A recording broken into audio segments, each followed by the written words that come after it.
Þetta er appelsínutré sem er bæði blóma og með andin.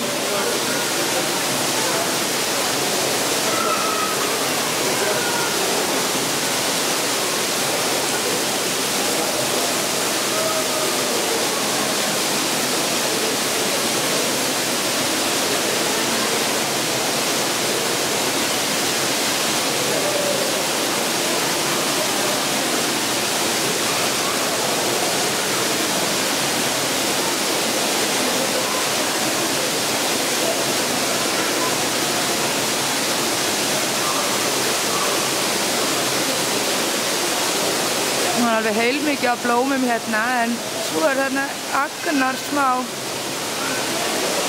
appelsína.